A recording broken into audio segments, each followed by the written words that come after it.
Oops. All right, hold on 1 second. Yeah, it's okay. I'll start starting. Oh, there you go. Nice. Perfect. I can't see Yeah? where he is. All right. Somebody make a dog. All right. First of all, I would love to thank all three of the bridesmaids. That was absolutely touching. You guys are. It's so great to see and meet all of you, even though most of us had met. But yeah, that was absolutely a beautiful speech. So thank you very much, and a big hand for the bridesmaids. Guys. Yeah. So for those of you who don't know me, I think everybody kind of does at this point, but I'm Mark. I'm Brian's younger brother. This is my beautiful wife, Elisa. She's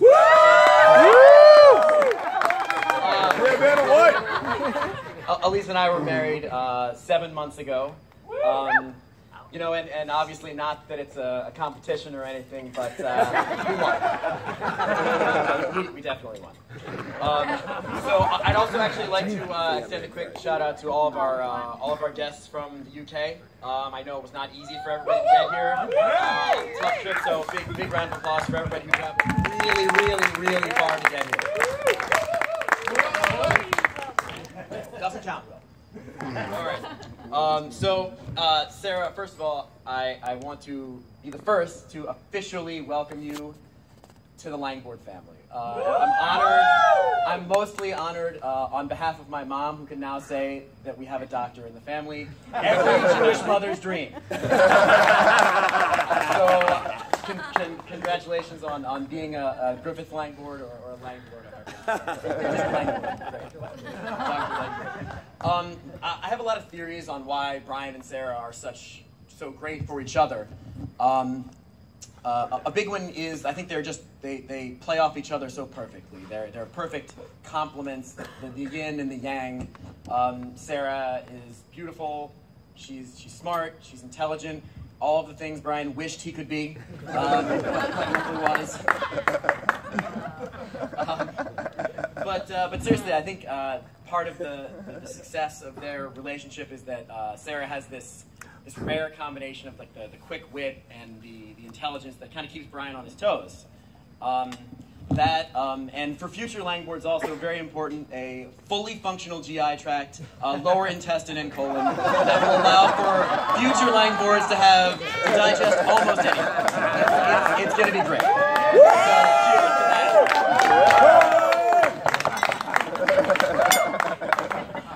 But as we all know, all of us married folks, that great relationships do not come without sacrifice. Brian has cut down his fantasy basketball for Sarah down to a mere 3.5 hours a night. Yeah, it was tough, but he did it.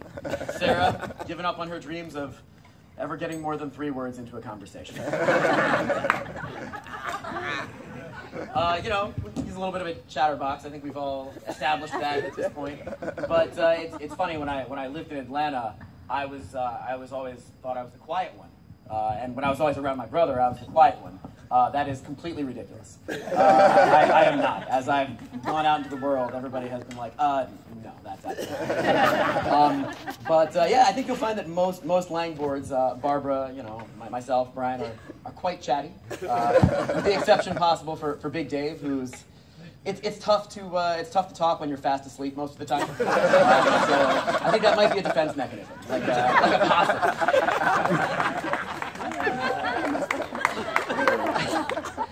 But Sarah, fear not. Langboards may be chatty, but with my help, I can pull you through this. I have developed a 5-step method that can quiet even the most raging Langboard in a matter of minutes. And now that you're my sister, I feel that I can share this method.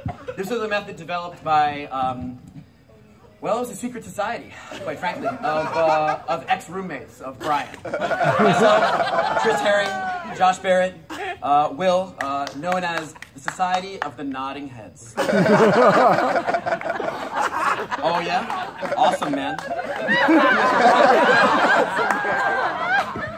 Oh yeah? Awesome, man. Step number 1 is exactly that. Oh yeah. Smile and nod. Ah, I see. We've got a nice photo here. That's, and this actually illustrates, if you can see, one of the perils Smile and nod, but do not laugh. Whatever you do. Chuckle here. Oh, he's into it here. He's flailing his arms like this. He's everywhere. Do not laugh. It's the fuel that feeds the monster. It's tough. He's a funny guy. He's a pretty funny guy, but you gotta keep that stone English face. Just or else. This is what happens. Step number 2 of the Langboard system. Eliminate all eye contact. Listen, the best method I've found for this, old newspapers. You can see Sarah is clearly thinking about science. Brian probably talking about fantasy basketball or Goldman Sachs. One of the two. But Sarah's totally zoned out, which is the way to be for 70% of the time. What you can't see, it says science.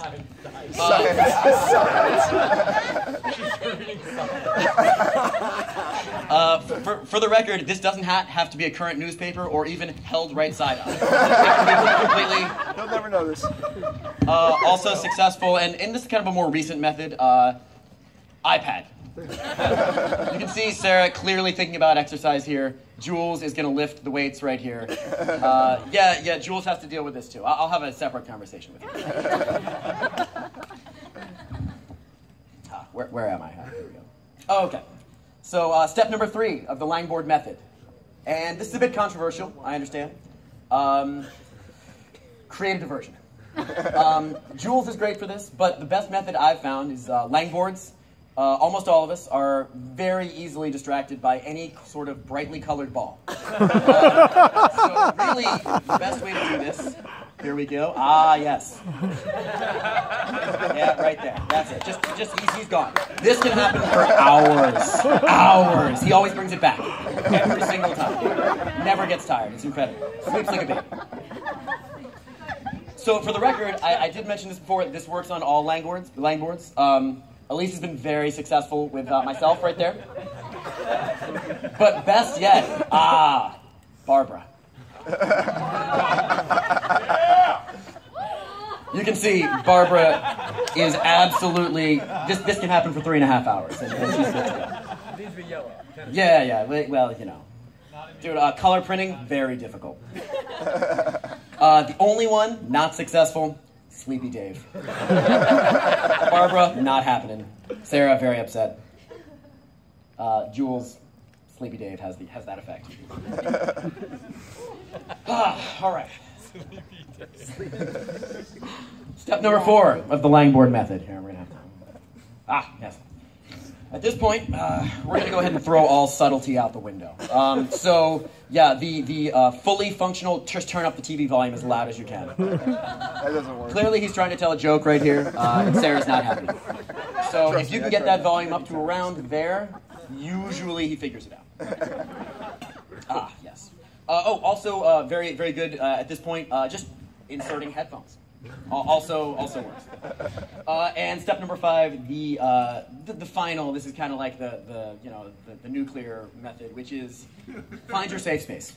And so here's the thing about this. I cannot tell you how many ESPN.com articles I've read fully clothed sitting on the toilet. You have to find your spot where he cannot infiltrate. So just sit there, bring your iPad with you, just, bubble bath, whatever it takes. He's not going to go through the door. So, I respect the bathroom door. All right, hold on. We got one more here. This is very important. I've actually created a rough outline of your house right here, where I'm going to help you find a safe space. Lisa, I need you to hold something. That table is not to scale. It absolutely is. How dare you? Now it's So better. this house is upside down. We have a front door right here. This is the area you're going to want to stay out of right here. This is the television. He generally gets right here about 5 o'clock. If you can, this is the front door, you're going to want to go around the side. But if you do get trapped in here, barrel roll over the counter, onto the coffee table, back way, right there. He'll never see you. His vision is motion activated. All right. So,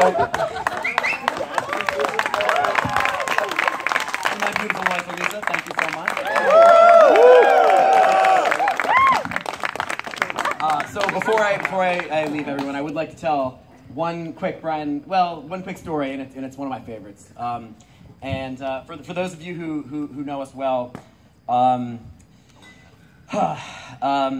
back in the 1940s, our grandfather, handsome Stan Langford, was a boxer.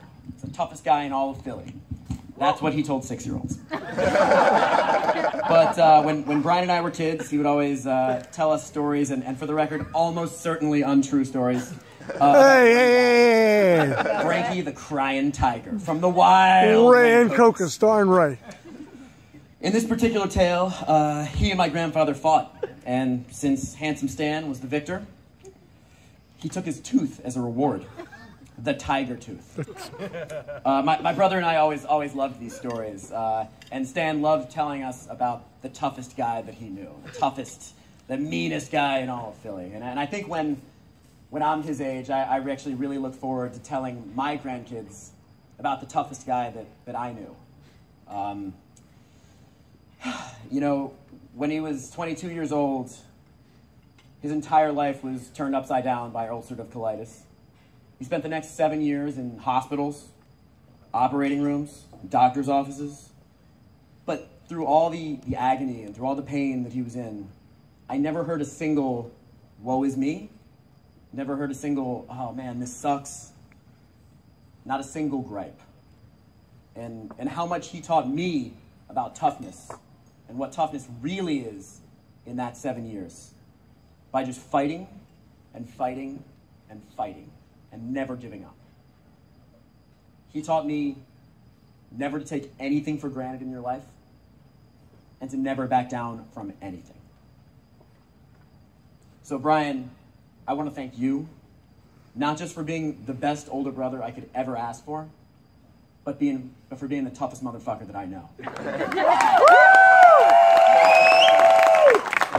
teaching me what toughness is. So Sarah, as the newest member of the Langford family, 2 things. 1, we're tough as nails. 2, as my grandfather illustrated, we're also probably completely full of shit. So cheers to the bride and groom.